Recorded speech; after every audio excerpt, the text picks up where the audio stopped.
for the removal of the peripheral IV line. The first is to check the doctor's order and to verify the patient's name and room number before discontinuing the IV to know if it is the indicated procedure for the patient, and to check if it is the correct patient that the procedure should be done to.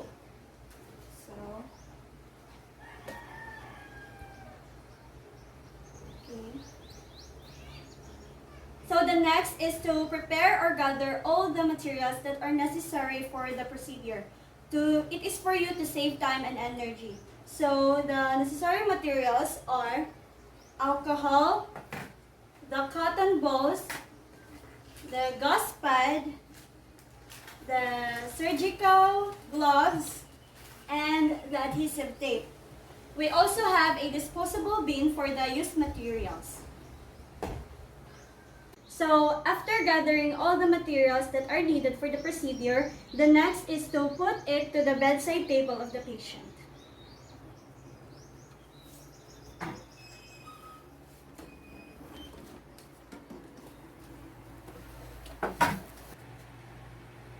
The next is to introduce yourself to the patient, to verify the patient's name, and to explain the procedure to the patient to gain their trust, their cooperation, and to build rapport.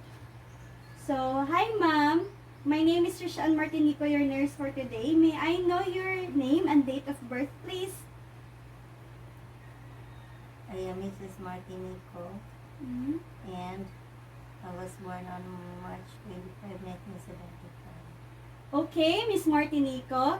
I have received an order for the doctor today that to discontinue your IV line.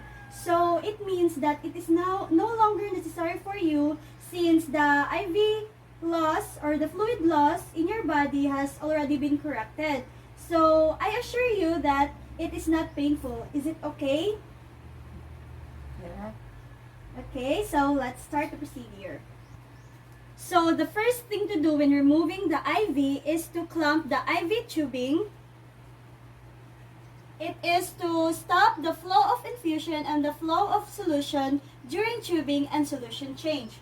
So it is to close the...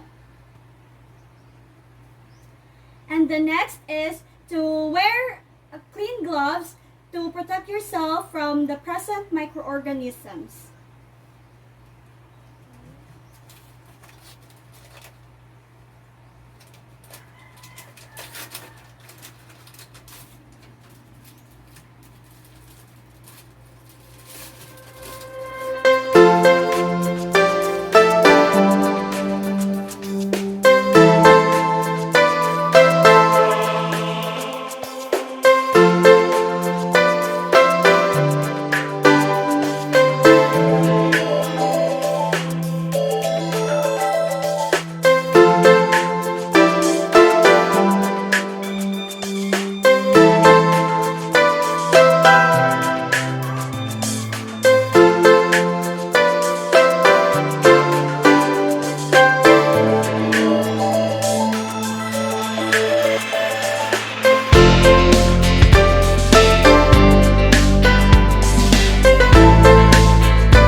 Putting your gloves on, it's time to remove the adhesive bandages to the patient.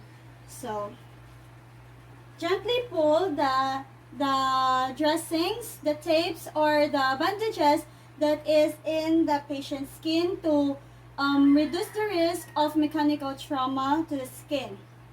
Or, if possible, use a alcohol to soften the tape, cotton and alcohol to soften the tape.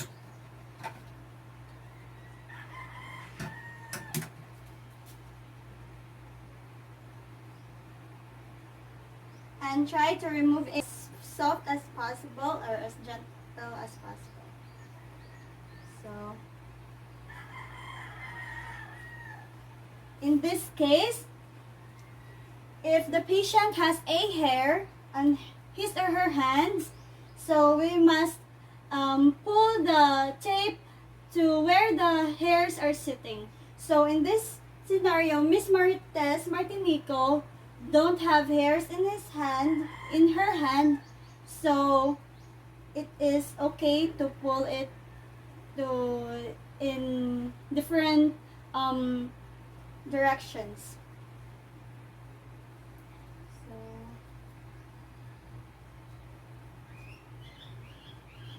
dispose the used materials to the disposable bin that is being prepared already.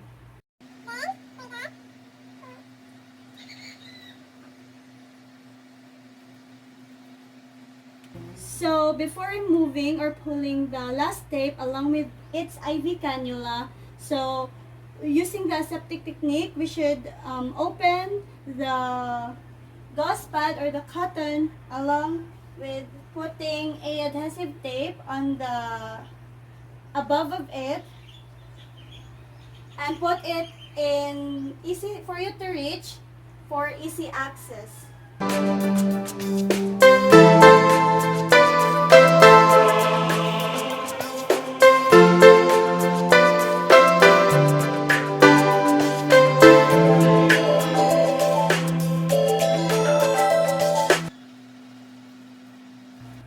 So that is where I put my cotton balls and the adhesive tape. So the next is to pull or get the last tape. Get the last tape along with its IV cannula. First is to get the prepared cotton and adhesive tape with one hand and put pressure in it. Put pressure. And then the other hand is get the IV cannula that is parallel to the skin. It is in order for you to avoid the breaking of the skin or the leakage of fluid. So we must put pressure in here and then get the IV cannula itself. Pull the parallel. And then put pressure. And then it is now. After discontinuing the IV line, we should instruct the patient to remain sitting or do not do any vigorous activities for the next 10 minutes and then do not or leave the dressing in her hand in an hour so that no microorganisms or any microorganisms to enter the site in which the cannula is being ejected. So the next step is to do the aftercare. It is for the next procedure and for the next assessment to be done, to be prepared. And then wash your hands or sanitize your hands. Then after washing your hands, do the documentation.